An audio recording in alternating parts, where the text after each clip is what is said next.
Analyser une œuvre, c'est souvent potentiellement tomber dans le piège de la surinterprétation. Mais il se trouve que pour le jeu vidéo et le jeu de société, et même la création ludique au sens large, c'est quelque chose qui est pas si courant que ça. Souvent, on prend le jeu un petit peu tel qu'il est, en termes de premier degré, et on va pas forcément avoir une analyse globale de ce que le jeu a à proposer, de notre expérience en tant que personne joueuse, et surtout de ce qu'on en retire, pas simplement au niveau des messages qui sont affichés à l'écran ou sur le plateau de jeu, mais en termes de mécanique de jeu. C'est-à-dire que le jeu n'a pas le même propos si on est simplement sur de l'accumulation de richesses ou si au contraire on est sur un jeu où il s'agit d'aboutir à un consensus par exemple. Et donc l'idée c'était qu'avec Victor, pendant la découverte en live du jeu Campfire de son studio Team Empreinte, on a discuté finalement du sens que pouvaient porter certains jeux par rapport à d'autres. Non pas qu'il s'agisse de meilleurs jeux et moins bons jeux, mais l'idée c'est qu'au travers de plusieurs exemples, on puisse discuter de ce que les jeux peuvent apporter avec des mécaniques originales et surtout avec une volonté d'aborder certains sujets qui sont pas forcément les plus mis en avant quand on pense aux jeux vidéo, quand on représente le jeu vidéo dans les médias traditionnels.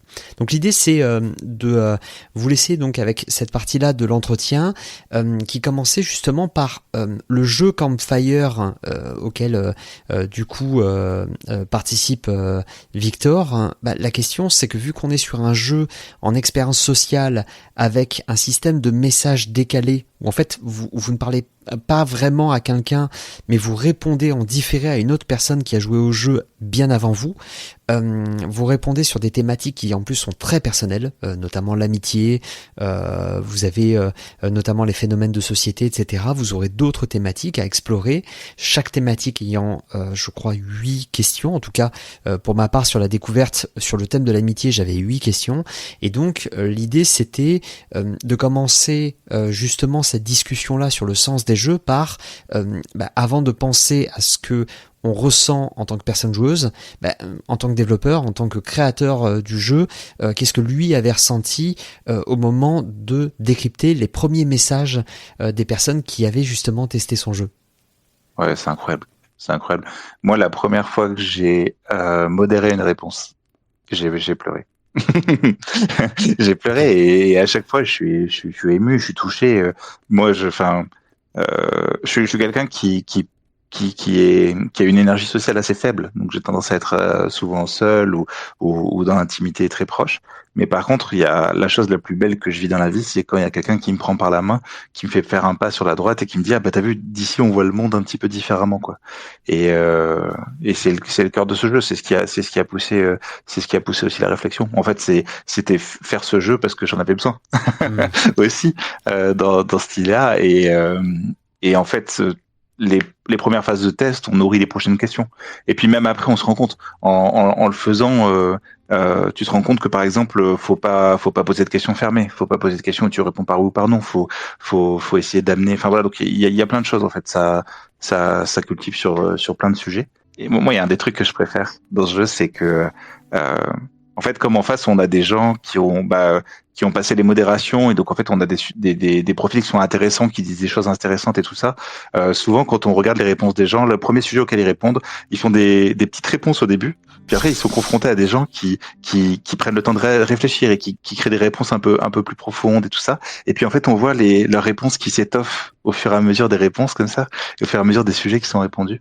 Et c'est trop beau quoi. C'est trop beau. Tu dis en fait petit à petit tu conquiers le fait que c'est une safe place et que tu peux t'exprimer et que tu peux réfléchir et que tu peux prendre ce temps-là. C'est un jeu qui a été fait avec une démarche militante et le fait qu'en fait on puisse pas contacter cette personne, ça crée des dynamiques relationnelles différentes en fait. Je pense par exemple dans le cadre d'une rencontre entre quelqu'un qui s'identifie en tant qu'homme et quelqu'un qui s'identifie en tant que femme, l'air de rien, souvent dans ces rencontres-là, il y a des procédés de de drague, de trucs comme ça qui peuvent rentrer en jeu ou un procédé intéressé ou des choses comme ça. Moi, je sais que j'ai des amis qui sont désespérés parce qu'elles ont l'impression de jamais pouvoir avoir une relation d'amitié avec un mec sans qu'à un moment donné, ce mec lui dise ah ben j'ai envie de plus, je tombe amoureux ou des trucs comme ça.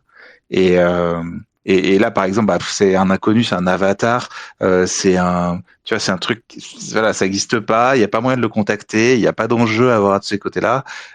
Et même toi, quand tu réponds, bon, bah là, tu lui réponds, tu discutes avec cette personne qui est en face de toi, mais en fait, tes réponses, elles vont servir à discuter avec d'autres personnes dont tu n'entendras jamais parler, parce que elles vont te rencontrer, mais elles vont te rencontrer sous pseudo.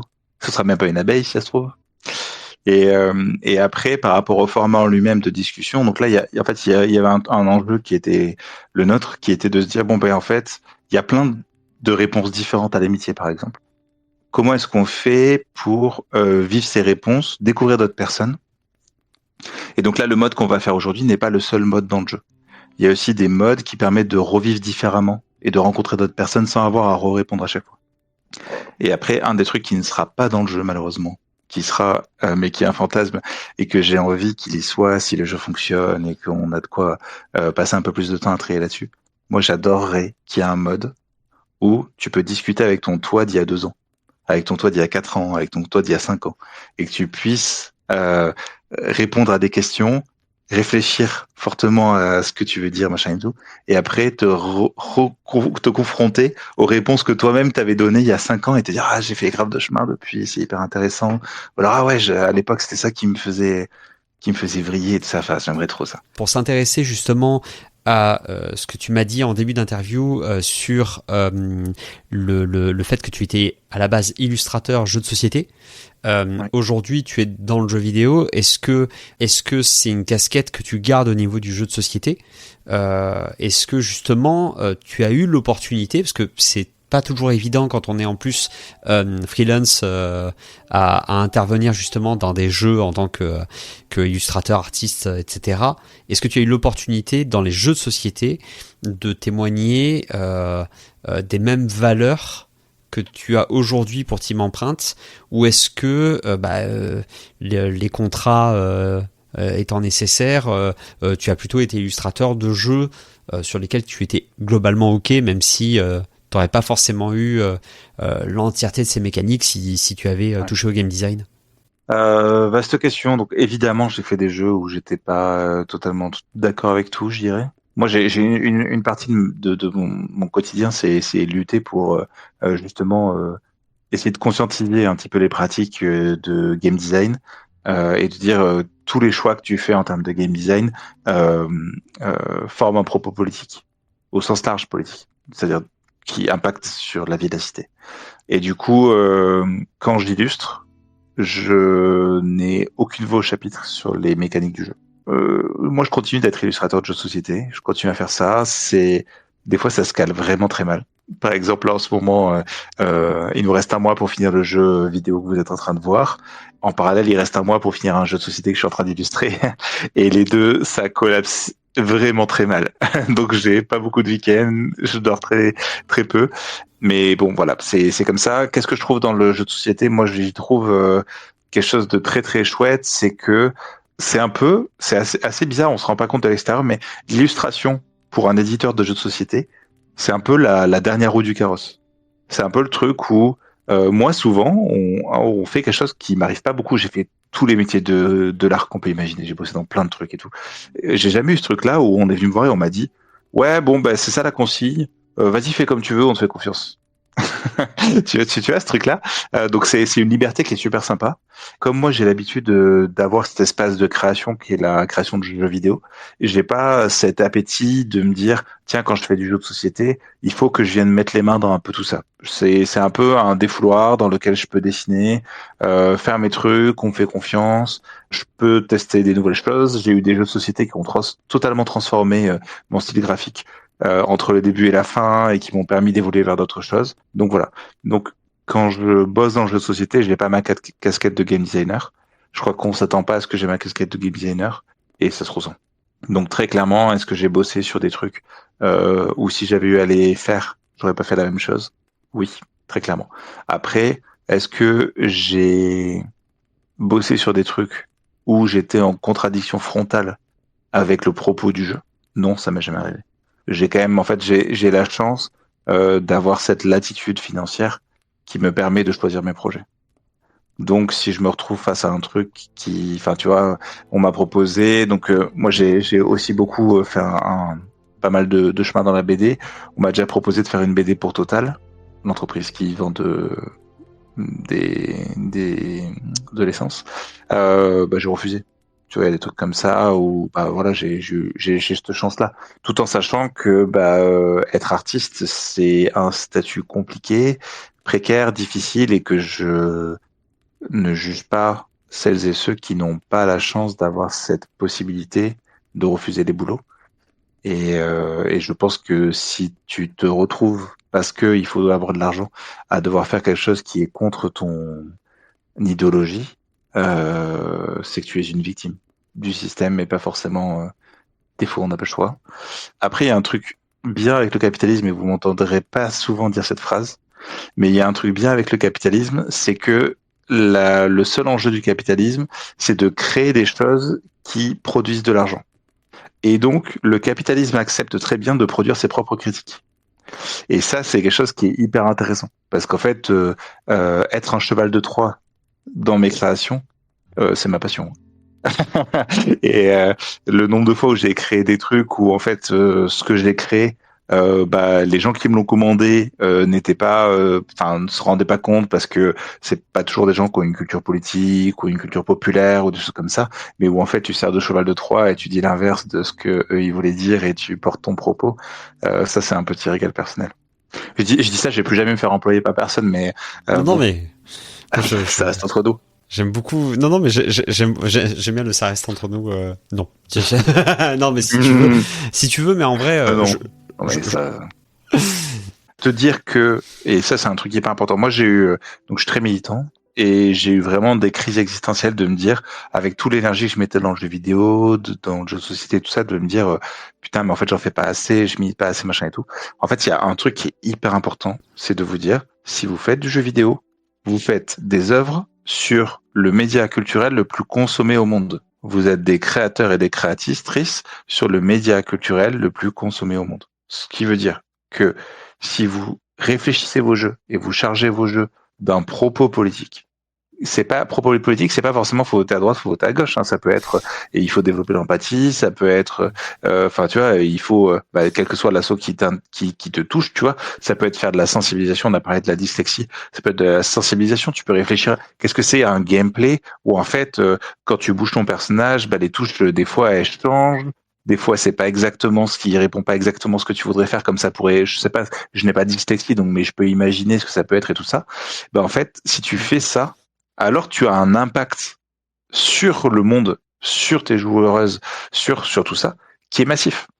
Mais il faut que tu joues avec les règles de la société, qui sont parfois des règles qui sont difficiles, machin et tout ça.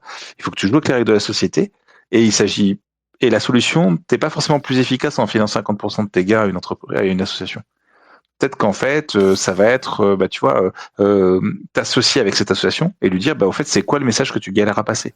C'est quoi le truc qui te ferait du bien si le grand public était au courant? Enfin, tu vois, bon, bref, ça peut être. Et après, toi, ton rôle, c'est de faire en sorte de faire perpétrer ton studio sur le long terme pour pouvoir continuer à transmettre ces trucs-là et ne pas faire qu'il y ait que des gens qui soient sur Fortnite, Assassin's Creed et Elden Ring.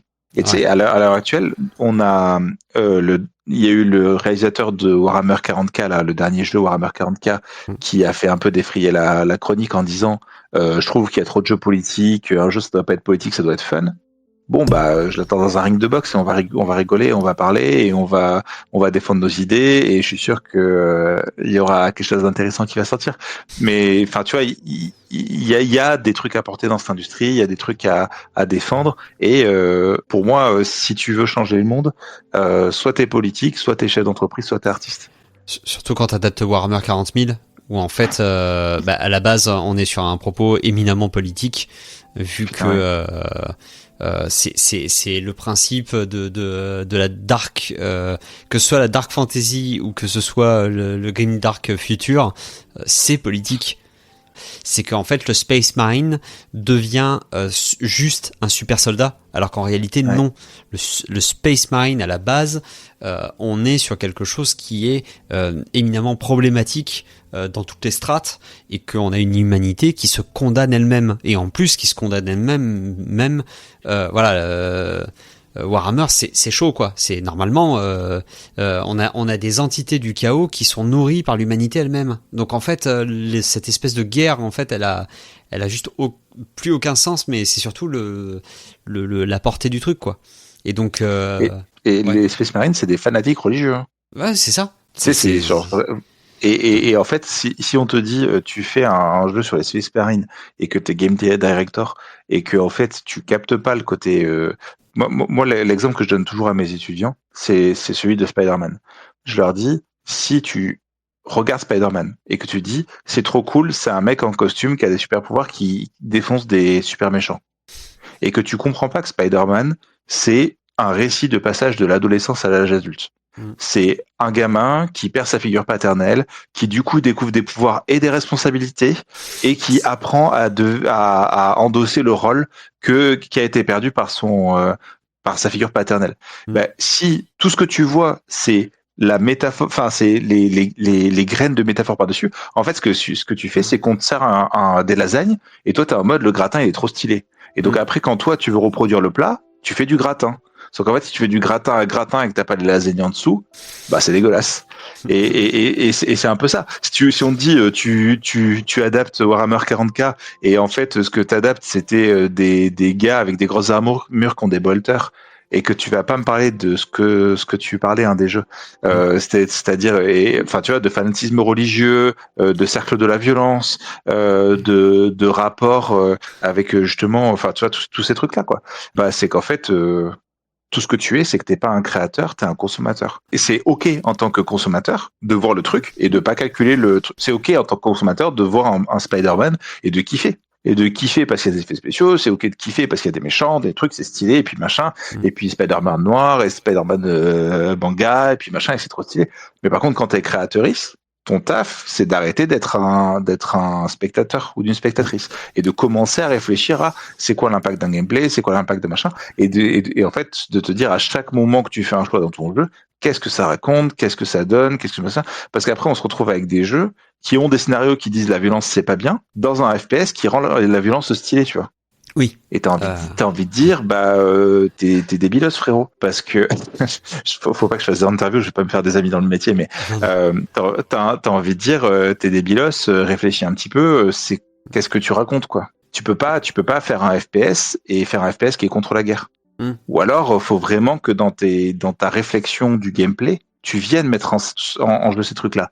Tu peux pas jouer un super soldat et me mettre des cinématiques où il est torturé par le fait de tuer des gens. Si avant cette cinématique, tu viens de buter 50 personnes et en fait quand t'as fait des headshots, t'as gagné de l'énergie, et tu vois, il y a un truc qui est absurde dans ce truc-là, quoi.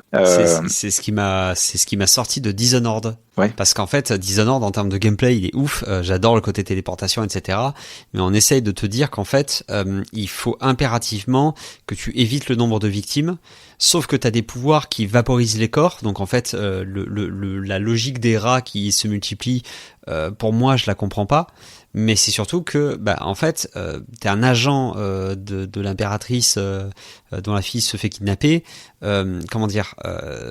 T'es pas là pour demander la permission non plus. C'est-à-dire que dans le gameplay, c'est pas que t'es un assassin, mais c'est juste que la porte, elle va s'ouvrir d'une façon ou d'une autre, quoi. Et du coup, c'est vrai que c'est un truc qui te sort complètement là où justement tu as des trucs à la Fallout notamment. Où en fait, moi je me rappelle d'une rencontre où je déclenche un piège, du coup l'autre il sort avec son pistolet dans les égouts, je le dégomme. Et en fait, quand je hack son ordinateur, je me rends compte qu'en fait le gars était il essayait de trouver comment traiter les radiations d'une autre façon. Et tu sais, d'un coup tu te sens un peu idiot, quoi. Tu te dis, en fait, j'aurais dû faire autrement. Si j'avais pas déclenché le piège, j'aurais discuté avec le personnage, j'aurais trouvé des trucs. Je suis assez d'accord avec toi sur le fait que, et tu le mentionnais tout à l'heure vis-à-vis du gain de pièces. C'est-à-dire que si tu as tout un modèle économique, notamment dans les jeux de société où le but du jeu c'est d'avoir le plus de pièces, c'est éminemment politique. C'est-à-dire que c'est une vue en fait de la société où celui qui gagne ou celle qui gagne, c'est une question simplement de pognon. Et en fait, je suis d'accord. Mais c'est juste qu'en fait, imaginons, moi je dis pas il faut arrêter de faire des FPS, tu vois. C'est pas du tout mon truc. Par contre, c'est de dire, réfléchis ton propos en accord avec ton gameplay. Et en fait, si ton gameplay, en fait, tu peux partir du gameplay. Tu peux dire, bah, ok, moi mon gameplay, je veux que ce soit un gameplay violent. Mais en fait, des cas dans lesquels la violence est un message, il y en a plein. Tu peux parler de plein de choses. Par exemple, imaginons, on peut parler de rapport aux médias. Comme tu parlais, des jeux tout à l'heure, tu disais, bah, je fais ce truc-là de rapport aux médias. Imaginons, imagine, regarde, tu joues Spider-Man. Et t'es là, tu casses la gueule à plein de gens, t'arrêtes des méchants, tu machin, t'es la resta, c'est trop cool. Et un jour, bah, tu te rends compte que, bah, les gens à qui tu casses la gueule, bah, ils avaient des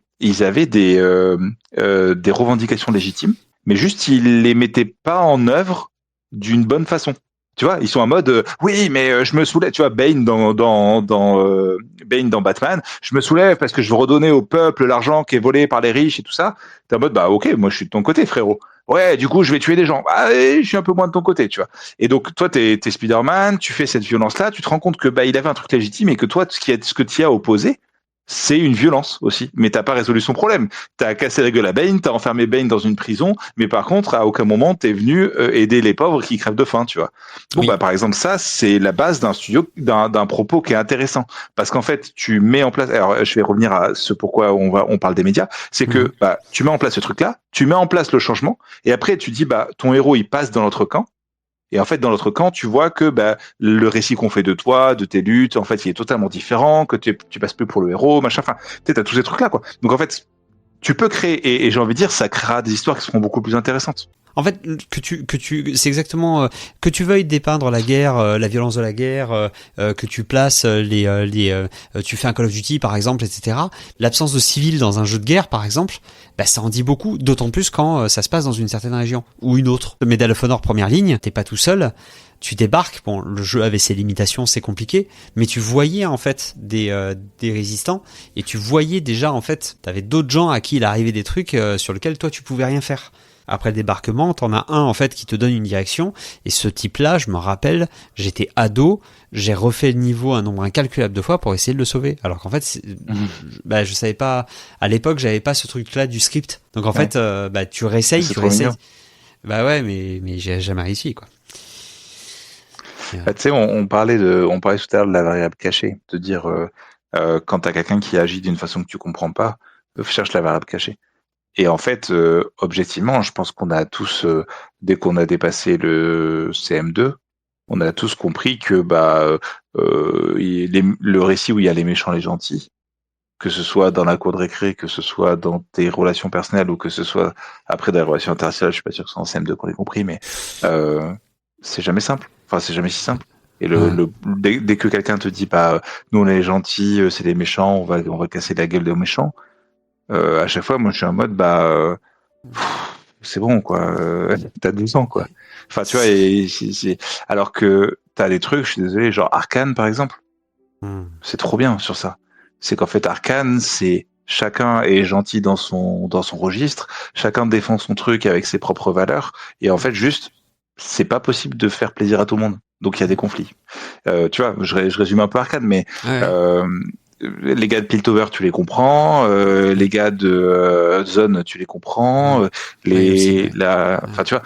Et là, tu commences à avoir des récits. Tu vois, dans les séries, par exemple, t'avais les premières séries, c'était il y a le gentil et les gentils, il y a le méchant et les méchants. Après, il y a eu une deuxième vague de séries qui était Dexter, machin et tout. C'était ou Lost et tout ça. C'était il y a le méchant et les gentils, il y a le gentil et les méchants. Tu vois.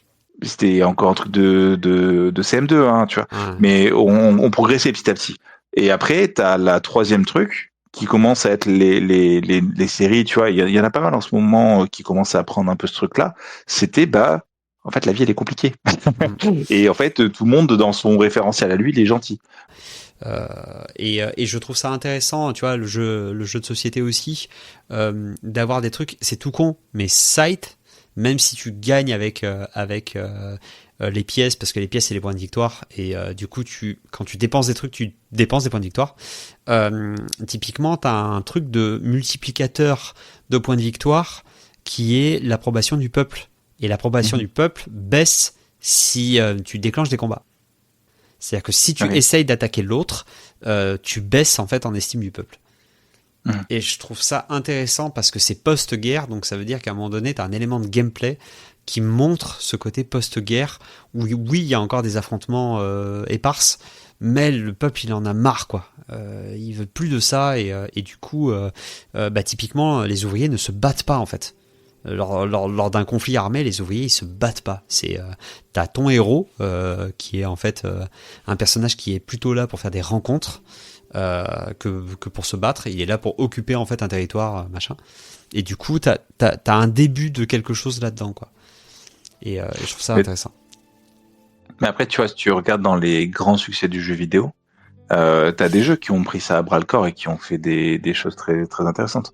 En vrai, si tu prends This War of Mine, tu vois, c'est un jeu de je sais pas si vous voyez ce que c'est, mais globalement, c'est un jeu où tu joues des survivants civils lors d'une guerre. Bon, This War of Mine a un propos intéressant et il te place dans un truc comme ça. Si tu prends Paper Please, tu sais, c'est un peu l'exemple qu'on sort à chaque fois, mais en fait, Paper Please, il te met dans des vrais choix de type, cette personne, je vois bien qu'il faudrait que je triche pour la laisser passer, mais en même temps, j'ai besoin de nourrir ma famille, j'ai besoin de...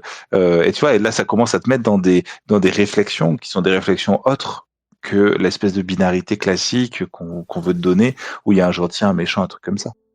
Mais ça arrive petit à petit, et les révolutions viennent toujours de la sphère indé, au sens large, tu vois. Parce qu'en fait, c'est là où tu peux prendre le risque. C'est là où tu peux prendre le risque de planter, c'est là où tu peux prendre le risque de réussir, c'est là où tu peux... Mais c'est passionnant, c'est aussi des choses qui sont passionnantes. Par exemple, tu vois, dans son approche et tout ça, Florence, moi, c'est un truc qui m'a beaucoup parlé, tu vois. Sur... je sais pas si tu y as joué. Non.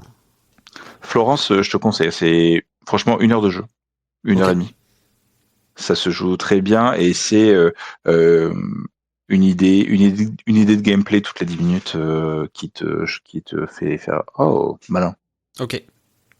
Tu vois, typiquement quand tu donc c'est une histoire de discussion, enfin bref, de rencontre entre un mec et une meuf.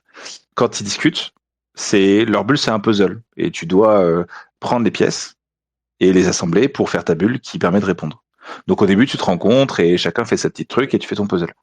Et il y a un moment dans le jeu, je te mini-spoil ça, mais bon, il y a encore plein de choses. Il y a un moment dans le jeu, c'est une engueulade.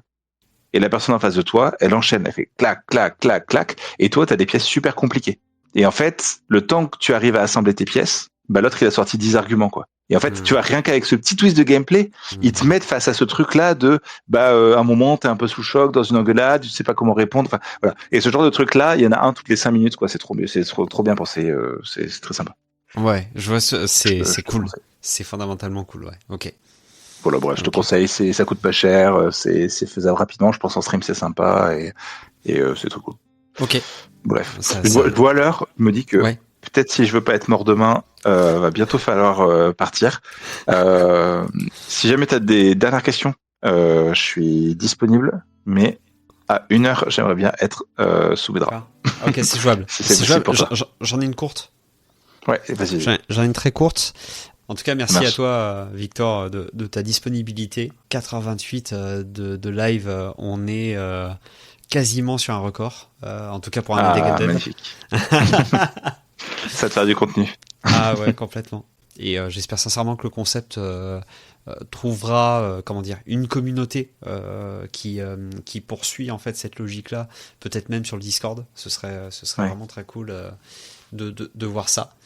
Il y a un truc où je me suis accroché pendant toute la raté pour être sous les draps à 1 heure, ça c'est sûr. Il y a un truc où je me suis accroché pendant toute la prod, dans les moments où c'était un petit peu difficile ou des trucs comme ça. Je me disais, ce jeu-là, pour une personne au moins autour du monde, ça va être le jeu qui l'aura sauvé à un moment donné. Tu vois, et ça, je me suis dit, ok, rien que pour cette personne à un moment donné dans sa vie qui aura eu besoin de cette écoute, aura eu besoin de ce truc-là, ça vaut le coup de pousser le truc jusqu'au bout. Et ça, c'est ma fierté. Voilà, donc il y a une approche qui est très personnelle à la création de jeux vidéo, même si on est sur un art collectif, il y a quand même une volonté de dire quelque chose et surtout potentiellement, notamment dans le jeu indépendant, c'est quelque chose qui va se retrouver très fortement, c'est la volonté de, au travers de l'expérience de jeu, d'aborder en fait certaines thématiques. Et c'est pour ça que c'est très compliqué le jeu vidéo, c'est que c'est quelque chose qui s'expérimente, c'est quelque chose qui se joue et non pas quelque chose qui se regarde de loin. C'est pour ça qu'en fait, des fois, vous avez l'impression que les jeux vidéo n'ont aucun sens. Vous voyez Mario, pour sortir complètement de cette thématique de jeu à propos fortement engagés, en fait, vous allez vous retrouver sans forcément comprendre l'intérêt de telle ou telle mécanique. Vous le voyez sauter de partout, vous comprenez pas exactement l'intérêt de jouer Mario. Par contre, quand vous l'avez en manette en main et vous commencez à expérimenter, en fait, vous comprenez qu'il y a certaines mécaniques que vous allez préférer plutôt que d'autres, etc. Et vous allez comprendre en fait l'étendue de ce que le jeu essaye de vous proposer vis-à-vis d'une thématique, que ce soit l'exploration, que ce soit l'appropriation de mécaniques, ou là présentement, que ce soit pour Campfire, l'idée de s'approprier finalement un thème et de s'approprier la possibilité d'échanger librement avec d'autres personnes à un moment donné dans le temps. Donc en tout cas, j'espère que cet entretien vous a plu. Vous pouvez retrouver le studio Team Empreinte un peu partout. C'est un studio qui est bordelais. Ils ont leur propre Discord si jamais vous souhaitez rejoindre une communauté. Mais c'est surtout Campfire. Donc c'est un jeu qui est censé sortir en mai-juin 2025 et donc on aura l'opportunité peut-être de revenir sur ce jeu-là une fois que on aura plusieurs personnes qui auront testé le jeu, qui l'auront alimenté finalement de réponses, de retours d'expérience. En attendant, je vous souhaite une superbe fin de journée et je vous dis à bientôt.